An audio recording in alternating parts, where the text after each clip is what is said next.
Welcome to the webinar. My name is Ryan Perera, and I'm going to take a few minutes today to take you through this concept of liquid spectrum and how we can actually transform margin to revenue. So let's quickly jump into the agenda for today. So we're going to spend a few minutes talking about India's insatiable hunger for bandwidth and why the spectrum mining matter. Then we'll go on to talk about various inefficiencies associated with the current mode of operation or the status quo. And we'll discuss the building blocks behind spectrum, liquid spectrum. And then most importantly, we would like to share some of the use cases with you, how we can actually convert margin to revenue. And then we'll finish the webinar with a summary and some conclusions before I try and answer some of your questions. So that's a quick snapshot of the agenda. Right, so let's jump into have a quick look at where things are going in terms of bandwidth in India. I don't think any of these things are new to most of the people on the webinar. The growth in the bandwidth has been phenomenal in the country, almost 21% CAGR. You'll be hard-pressed to find another country that has this level of bandwidth growth.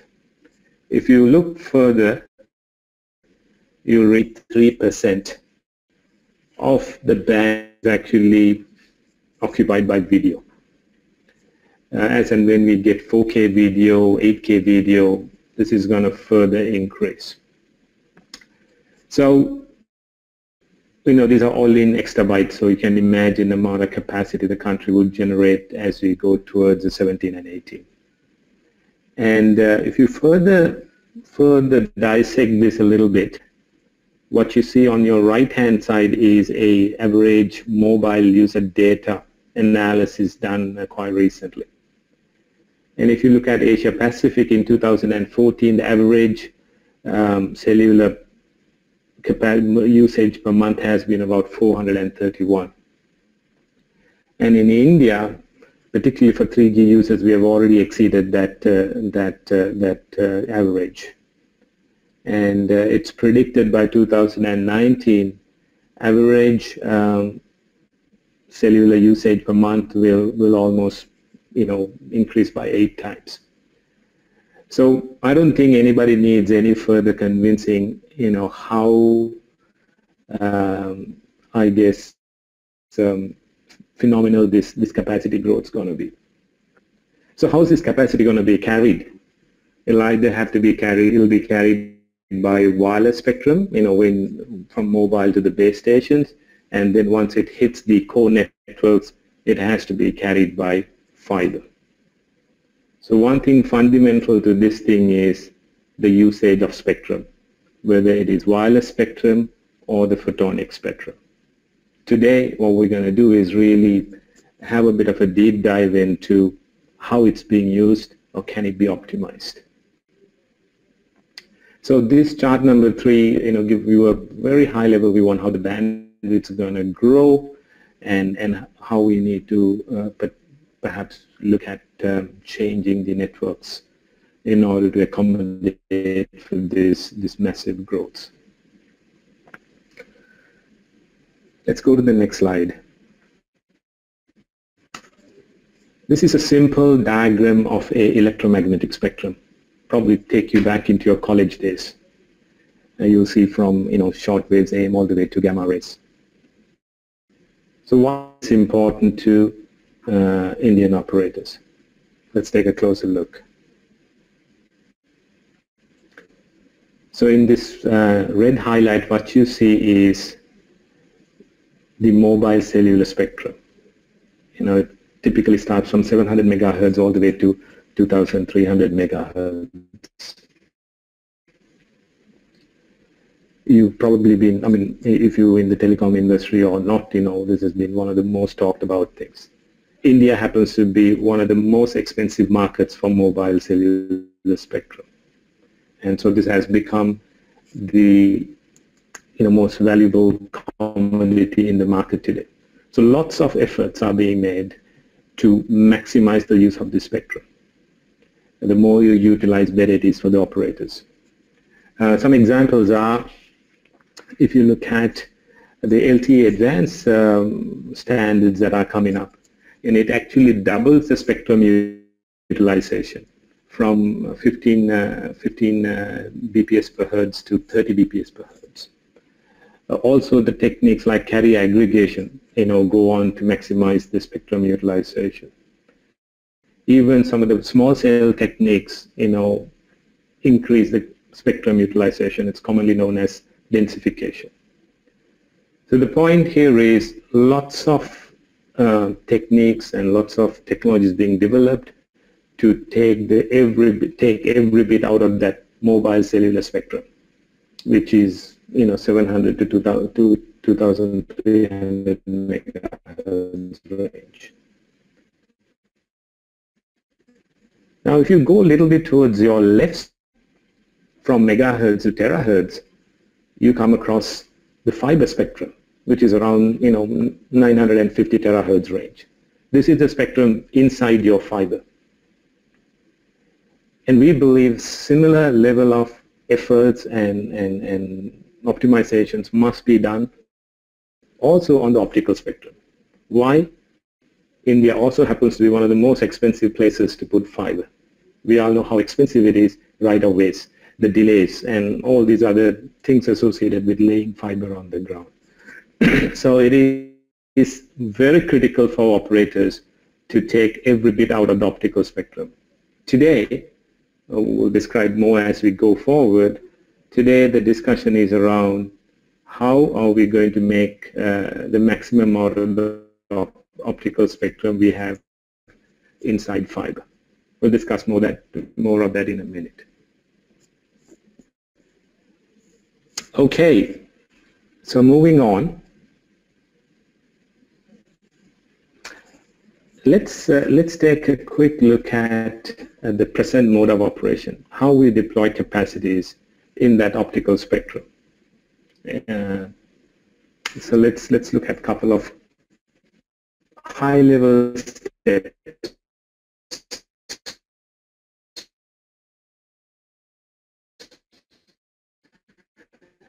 that we follow these days.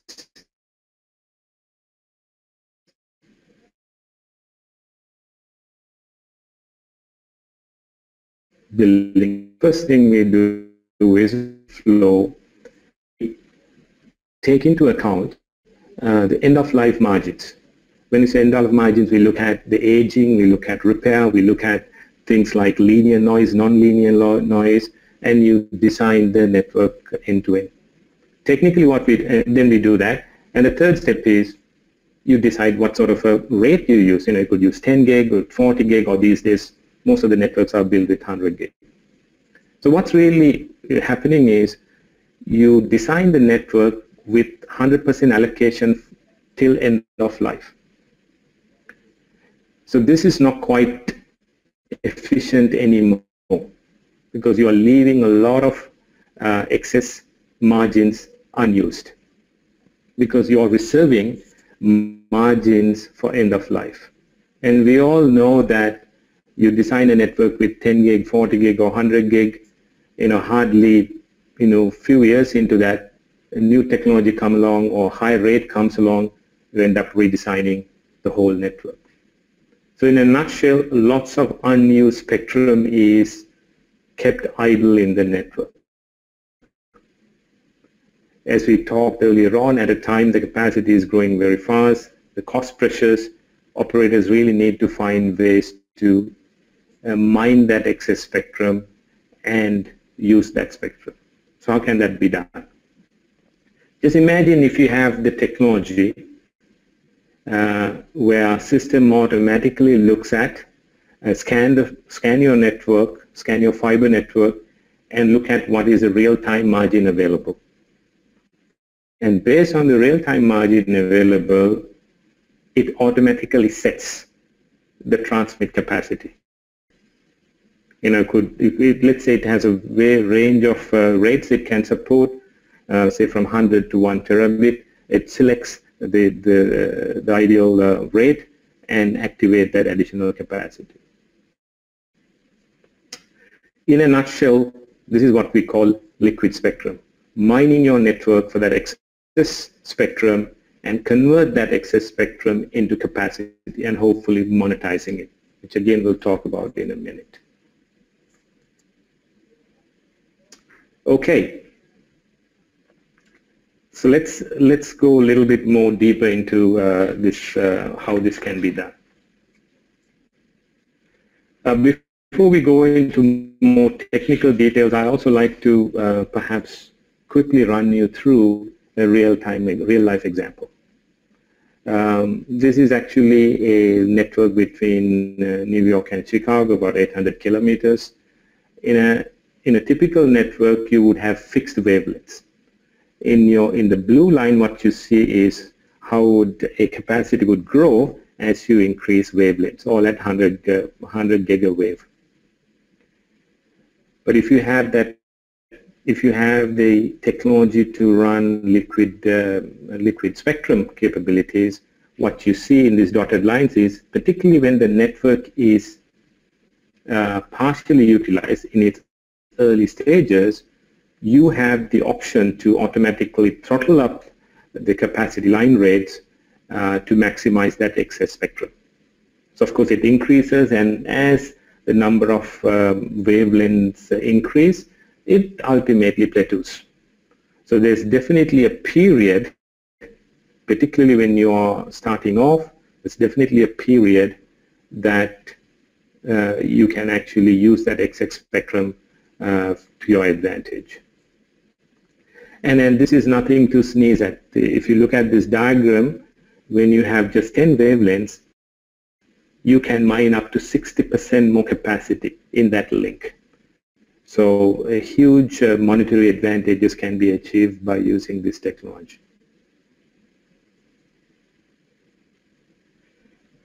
Okay, let's move on. So in order to achieve this flexibility of liquid spectrum and its advantages, a bunch of things have to come into play. It's not just one thing. Multiple building blocks are needed. So in the next couple of slides, at a very high level, I'll try to explain what are the key building blocks that are needed to achieve this advantage. The first one is gridless architecture. So what do we mean by gridless architecture? This is where you design the network in a way that there's no bandwidth go wasted, no spectrum go wasted. One of the key components of this thing is flexi-rate transceivers. Most of who are in the industry knows about this thing. This is an ability to change the rate on the go without having to remove the cards and reinsert new card needs. I will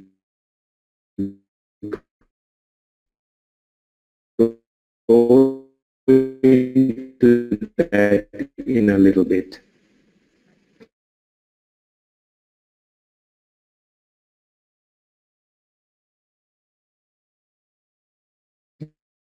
A fundamental important building configurability is where your layer zero control planets associate components come into play. Colorless, directionless, contentionless ROADMs become extremely important. You also need to have end-to-end lambda transparency and also being able to program that. These techniques have been around for a while, but further improvements have been made.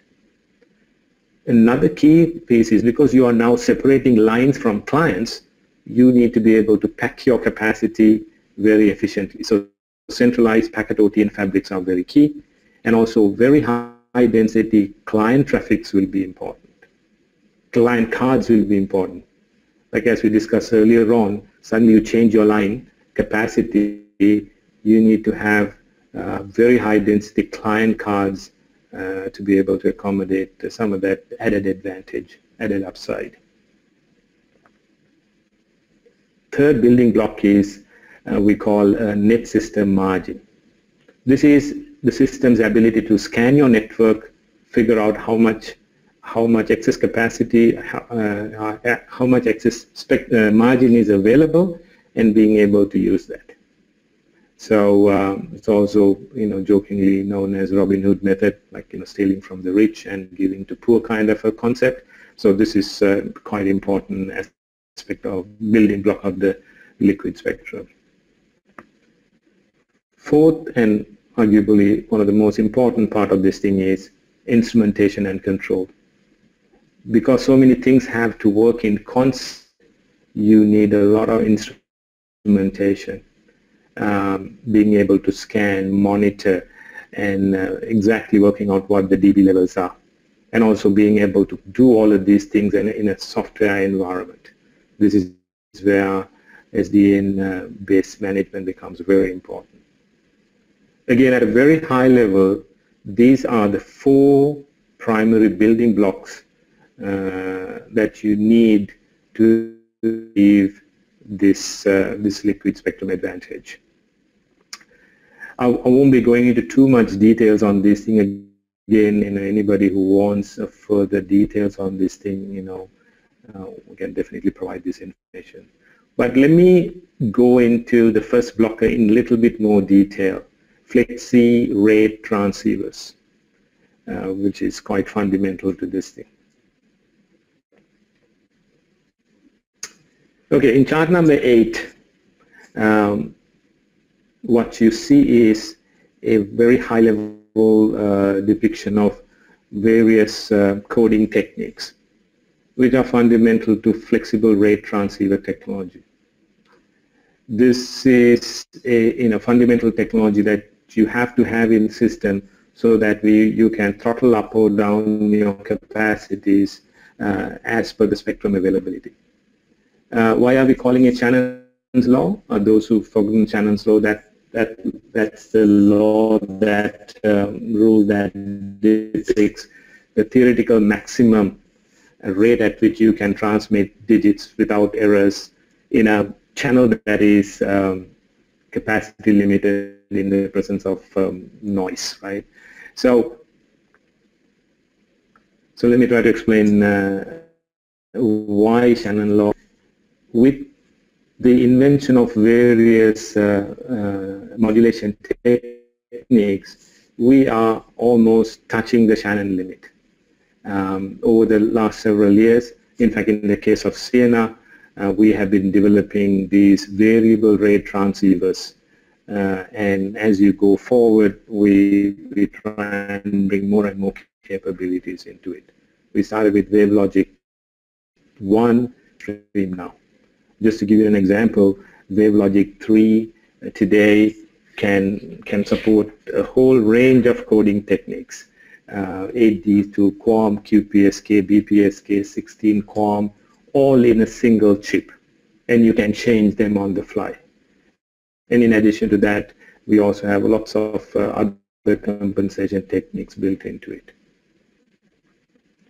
And our next release is going to be our 4th generation chipset, which is progression from this 3, which will further improve our reach and also with very important constellation shaping techniques incorporated. This chart is really trying to show by using various modulation techniques incorporating both phase and polarity how we've been able to shove so much capacity into the spectrum. And this is quite fundamental because when you deploy networks, you want those transponders to be able, transceivers to be able to rate up or down depending on the condition of the network.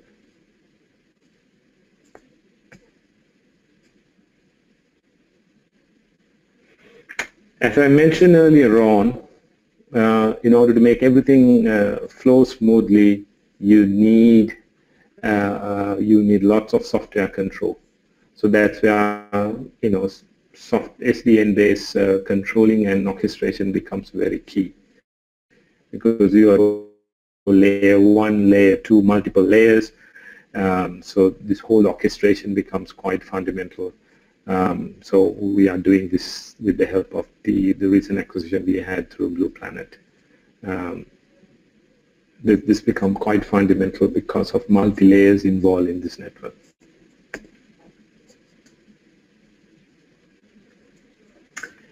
All right, so far we've talked about, first we talked about how inefficient the way the networks are built today, how we leave a lot of unused spectrum. Then we talked about what it takes to mine that excess spectrum. We talked about how what are the building blocks that are needed to identify that excess spectrum and convert them into capacity. But that's all good, but how are we going to monetize it? How are the operators going to monetize those excess capacity? These are three simple use cases. Let me step you through these things real quick. The first use case is rapid deployment of new services. The operators can actually use this technology to create a new revenue stream, particularly for data center applications. When you have sudden surge of demand, rather than having to order cards, deploy, ship them and deploy, you can actually look at if there's excess spectrum available. You can pretty much increase the capacity on the go. And of course, we know as you add more wavelengths, you have to deploy more cards. But this allows you to cater for capacity needs very quickly. This also makes your forecasting somewhat simpler and also reduce sparing. Another key application of this technology would be fault recovery. Particularly in India, we all know, whether you're in metros or long haul, fiber cuts are a way of life. And if you analyze Indian networks, more than 30% of the cost goes for building resiliency. Again, multiple fiber cuts. With this technology, because the transceivers can throttle up or down, say for example you have a cut, you have that additional capacity, and it can throttle it down but take a longer route and provide the restoration. So this technology can also be used for fault recovery, rather than having to set aside lots of idle capacity. The third one would be, again, I think we touched on it, catering for temporary high bandwidth demands. It could be for events, database backups, or sports events and things like that. We can use this technology to cater for those things without having to do major hardware investments. So these are, again, at a quite high level, some of the use cases where operators can use to convert this excess capacity into revenue. All right, so we're pretty much at the end now. So let's summarize. Number one, I think it's quite clear the status quo is suboptimal. The way we utilize particularly the optical spectrum in a country like India, where deploying fiber is extremely expensive and time consuming, the way we are doing things is suboptimal. For that matter, most of the world has a suboptimal way of deploying photonic networks today. There's a better way to do this thing. In order to do that, you need flexible photonics and transceivers. And as I've shown in point number 3, by using advanced control, modeling, and fabrics and management systems, you can mine that extra margin and convert them into capacity. Once you have capacity on hand, there's this whole sort of products that you can develop to convert that capacity into revenue. And the good news is you can do it today. This technology is available today. And that's something we want you guys to think about. So that pretty much the end of my session. And I'm happy to take some questions.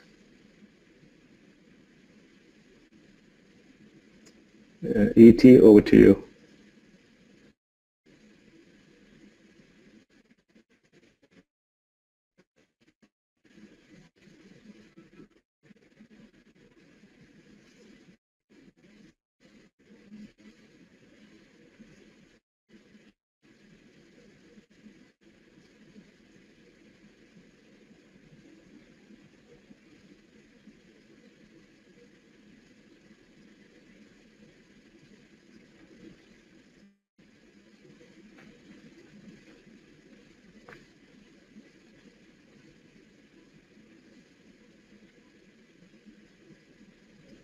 Ryan, the questions are shared with you. Can you please take them?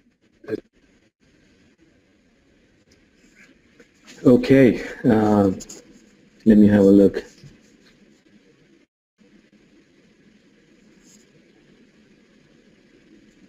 So one of the questions is, how different is this concept from RF optimization that is being done today?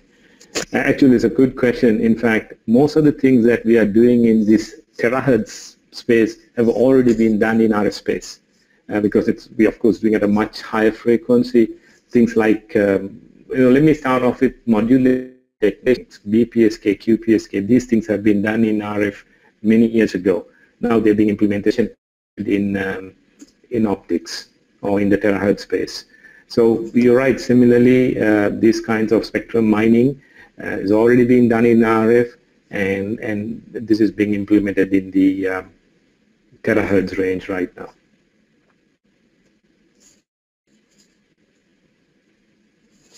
Another question is, how would modulation techniques help in using liquid spectrum?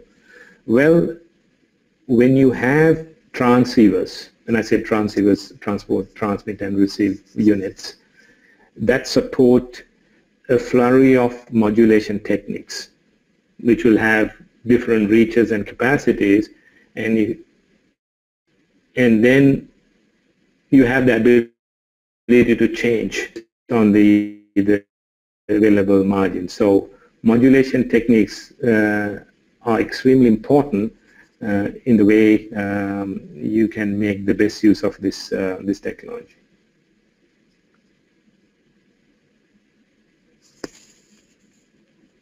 So those were the questions. What else do we have?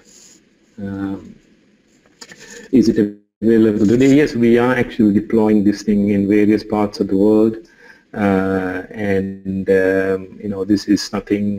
This has been around for a little while, but of course there are now a lot more instrumentation, a lot more capability that's available today that can be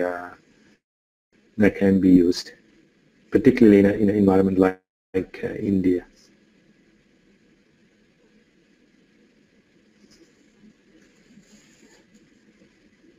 And we do use Blue Planet, which is our umbrella SDN control and orchestrator, as an umbrella platform to manage and orchestrate various elements.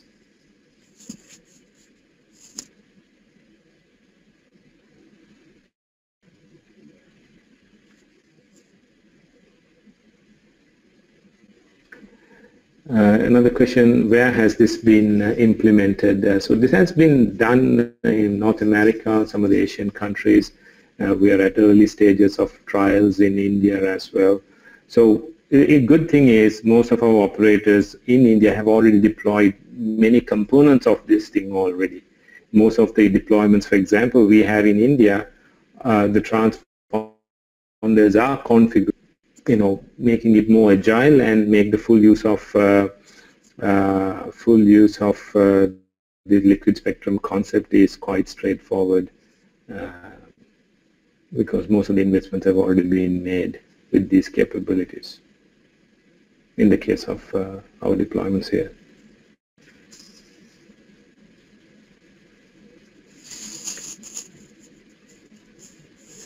Bandwidth utilization improvement in a nutshell, well, it varies from network to network and machine, and there's so many things come into play.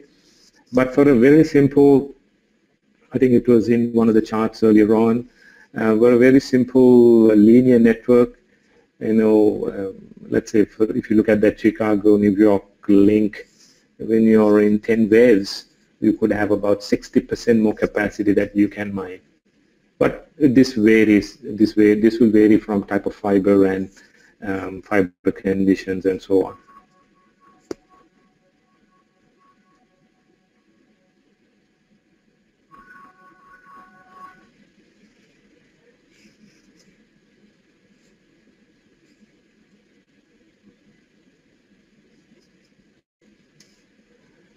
All right, I think any other queries, or I'll hand it back to ET Group.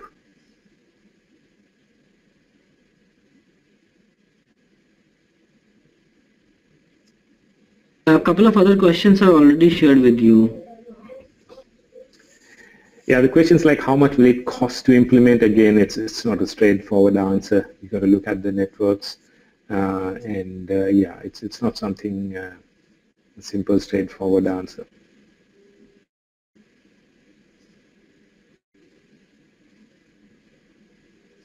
Do we need NFV for this implementation?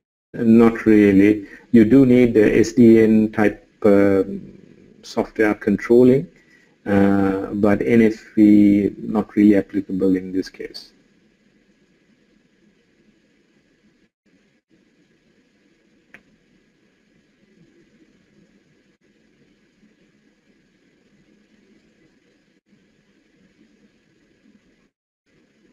Again, if you need more details, there's lots of literature on this technology in Ciena.com, videos and white papers on how a lot more details around this. The intention of this webinar was to give you a overall view and also try and emphasize how important it is for us here in India, for the operators in India.